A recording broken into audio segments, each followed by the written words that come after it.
Hi guys, and welcome to this video on the full moon in Pisces, which happens on the 31st of August 2023. Thanks for joining me. It's a pleasure to be with you today. This full moon is a supermoon, so it's going to appear as larger than a regular full moon would, and it's going to have a stronger influence on us. We had another supermoon at the beginning of August, so it's kind of an intense time.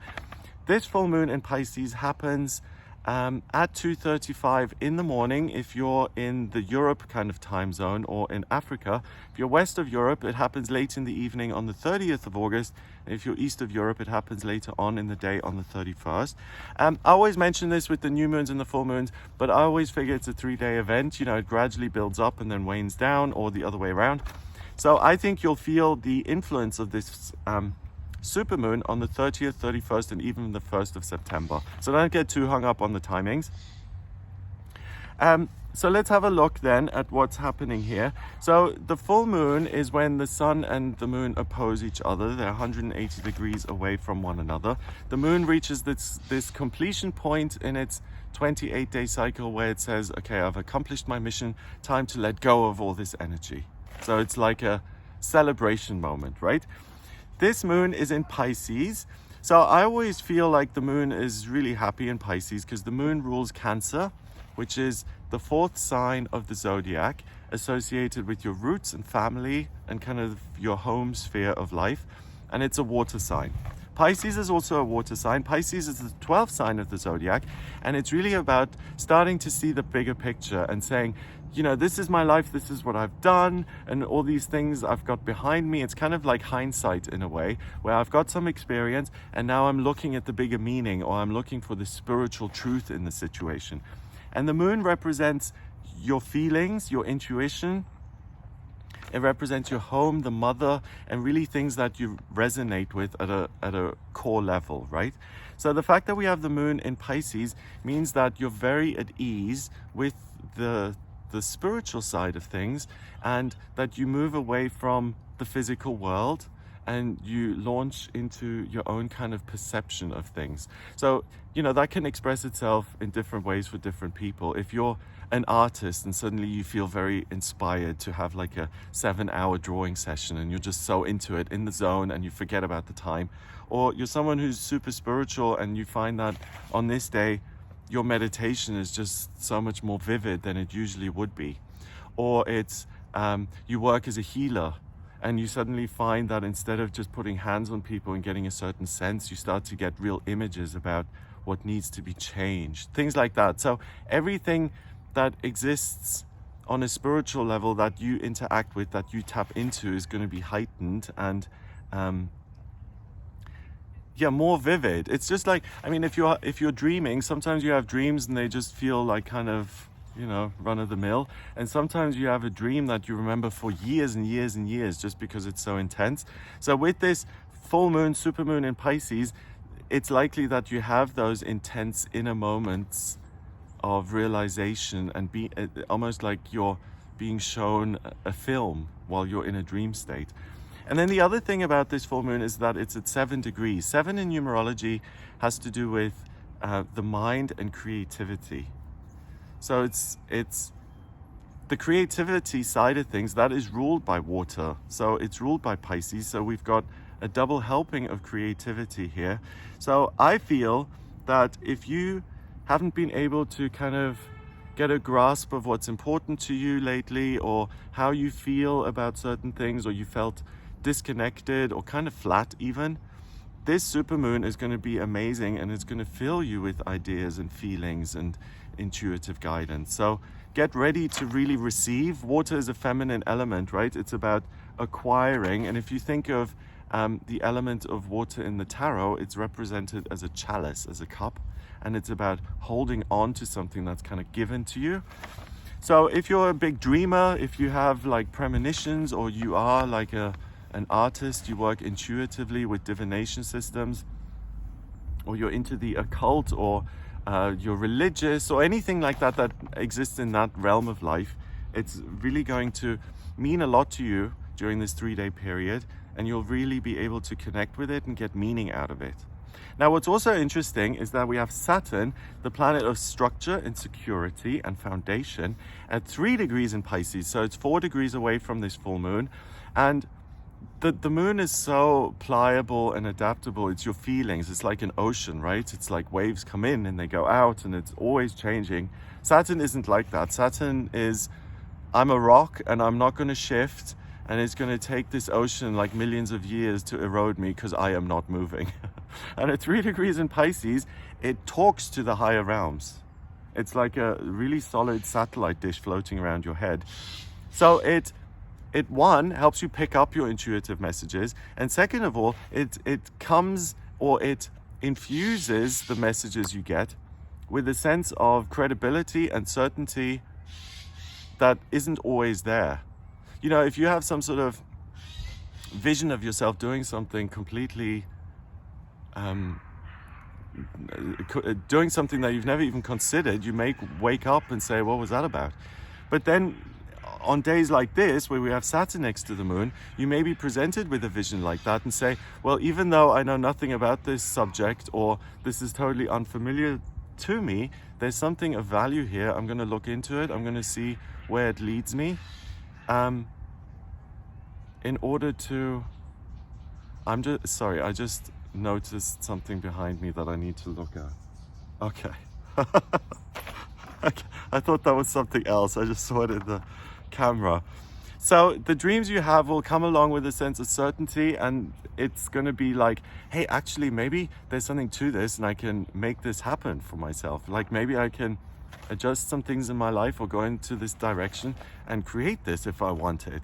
So you're being handed dreams for your life, for your future, and they are handed to you with a feeling of this is doable, you are capable, this is a good idea, you feel certain about it, and that really bodes well for you making any changes.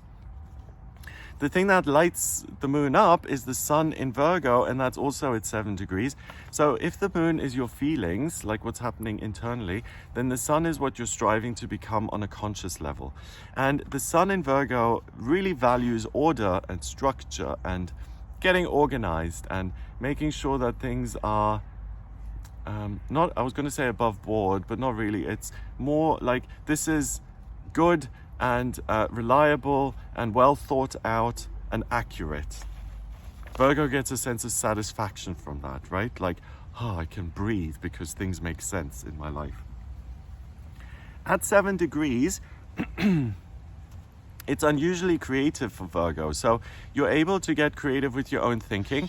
And Virgo is an earth sign, right? So remember, that is also a feminine element. So it's about receiving ideas. And that's what Virgo really is. It's about, let me look at what's the work that's to be done. Let me sort it all out, get it organized and put away and resolved so that it's completed. But it's about working with something that exists in its own right. It's like, this is an issue that I'm going to resolve. So it's from outward inward. And the moon and Saturn give you all these dreams, right? And give you all these visions. So it's almost like the sun in Virgo on the other side of the chart says, let me sort through these dreams and see which ones are most relevant and interesting and which would promise the best future for myself if I did something with them. So you see, even in this kind of dream state, you're being very organized and practical, which I like. Near the sun, we have Mercury. That is 12 degrees away from the sun. So I use 10-degree orbs. So that to me isn't a conjunction, but it's close enough as far as I'm concerned to still influence the sun. Mercury is in retrograde, so it sees things differently than it usually would, and it's in the sign that it rules, Virgo. So there's a weird sense of complacency that I get from this. It's like I'm the master analyst, I can make sense of anything, but what I haven't noticed is that my meaning-making machine is on the fritz and I get things wrong. So don't be so certain, interesting that I say that, of your own ideas, but do be certain and rely on the ideas that come from your higher self via the moon and Saturn. Those are going to guide you much more. So what I'm saying is you don't have all the answers, but the universe does. And the universe is talking to you loudly and clearly. So it would behoove you to listen to those messages. Yeah. Okay, so let's see what relationships the moon then forms. I've already mentioned Saturn, but it also forms a semi-square, so it's 45 degrees away from kind of Chiron in Aries and the midheaven in Aries. They're 1 degree apart, so I'm counting them both together. So Chiron is the wounded healer. It's at 19 degrees in Aries, and it really emphasizes at the top of your chart here, what are you going to actually be doing in future? Like, it's all very well to dream and to consider what could be, but how's this going to serve you? How's this going to make your life better? And is it actionable? And the midheaven is really, this is something that I feel qualified to do. This is something that I want to move ahead with. And at 22 degrees in Aries, it's very much about, okay, I'm having certain ideas. If I form a relationship with one of these ideas, as in I'm going to make a go of it and try and build it in earnest, right?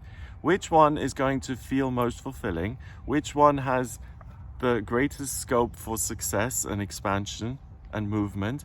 And which one of these options is also going to feel like I'm proving something to myself, as in I'm doing something that may be challenging, but I'm worth it because I want to heal and I want to love myself. So that's a nice inner voice to be talking to, because it's saying, do things which make you feel good and which are essentially helpful and positive influences in your life. Wow. Then we've got the moon forming a quincunx, so it's 150 degrees away from the rising in Leo. The rising is also known as the ascendant. If I'm looking at your natal chart, your birth chart, I interpret the rising sign as your default setting. As in, that's how you are without thinking. If you have to really like make a snap decision, that's how you'll show up. And the moon here is, not the moon, the rising is in Leo at 8 degrees. So your default setting is to say, of course I can't do this. I can take charge of that. I can lead this situation. I can fulfill this idea. I can make it happen. I'm powerful. I'm capable. I'm charming. I can connect with others. I have loads of resources at my disposal. The words I can't don't even compute to me. Wow. So we're talking here during this time, we're talking big ideas, like a big sense of self. If you're someone who's been accused of being overly confident, the dogs are getting on my nerves. If you've been accused of being too much or too loud or overly confident, then on this day you're really going to be too loud. And if you're someone who's too shy or kind of you get in your own way, or you're crippled by self-doubt, or really influenced by kind of your own anxieties and fears, this supermoon is going to help you transcend all of that and step out of that kind of fearful zone, because you really want to make your voice heard. The moon opposes the sun. I've mentioned that. It forms a sesqui square, so it's 135 degrees away from, and by its I mean the full moon in Pisces. So it's sesqui squares. Oh, Ceres at 23 degrees in Libra. Ceres is wealth and abundance and prosperity. It's a cornucopia of wealth, as I always call it. And it's 23, 2 and 3 is 5. In numerology, that's freedom. And Libra is a bridge with a bump in it that connects you to other people and your own creativity. So more connection here. So not only are you connected to the higher realms, you're also connected to your own ability to create. But you're also very good with other people, and other people may present you with ideas as well. Wow. So it's not just sitting there chanting or meditating by yourself and being presented with something. That may happen for some people. But for other people, you may be talking to someone and you hear something that really sparks off a fabulous idea in you. So the ideas can come from everywhere, really. The key is that you're at the center of this, being receptive, and as long as you're open to that, to receiving anything, you'll get it from some sort of source during this full moon. So don't worry about the exact details so much, but do keep your eyes and ears open. Anything else? Let's see. No, so we've got this sesqui square, and that's it. Okay, so I'm just looking at the center of the chart again now, and I'm just tilting my head to see if there are any major aspect patterns. Okay, so we have a T-square between the South Node and Ceres in Libra, the North Node in Aries, and then Pluto in Capricorn. So the ideas that you get during this time, they're not just fluff. They're not meant to just be here today and forgotten. These are significant ideas that when you do implement them in your actual life will change your circumstances completely and profoundly. So these are ideas that are really, really, really worth listening to. And that's emphasized by the fact that Saturn sits on this moon. It's not something that's irrelevant. It is super, super, super relevant, and really, and I'm trying to make the point I'm trying to explain that this can be really life-changing, and you can get ideas which really change the entire course of your life and in future.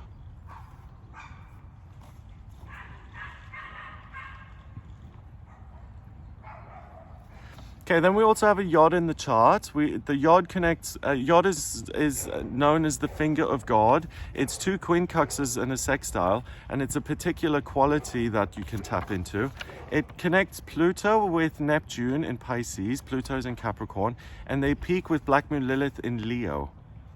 So the dream overrides any fears you may have about your own ability or your own talent.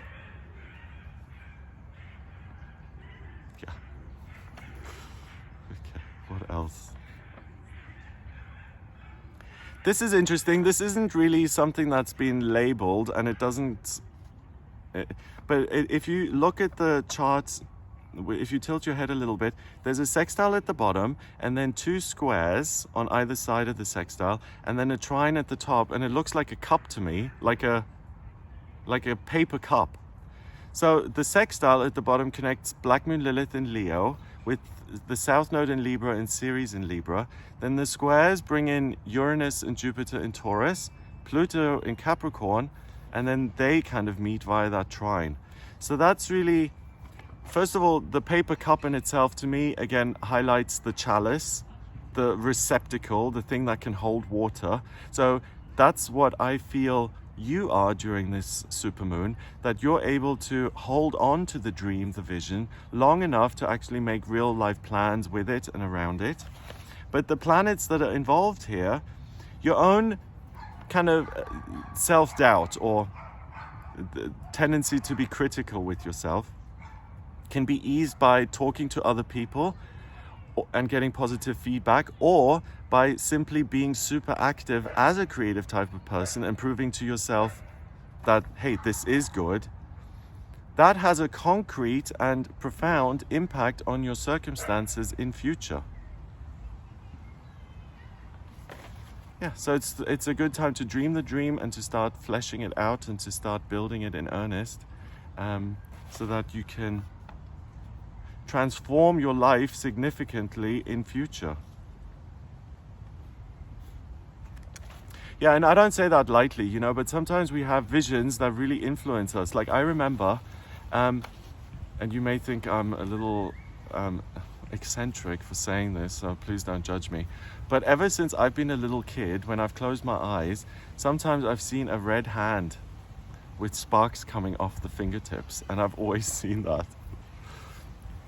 I've asked so many psychics about that, and most of them said to me that it's somehow something special or something. But the way I see that, and I still haven't quite, to me it's a symbol of being able to tap into something which is under the surface and which isn't immediately accessible. But anyway, the point of that is the fact that I've seen this hand. It's like what that's presented in my life is that there's a certain mystery that goes on in me, because where does this come from, right? So just the fact that it's been present has made me ask bigger questions. It's made me look into healing. It's made me look into things to do with fire and hands-on healing and all sorts of things. It's kind of prompted me into, and it's just a random image.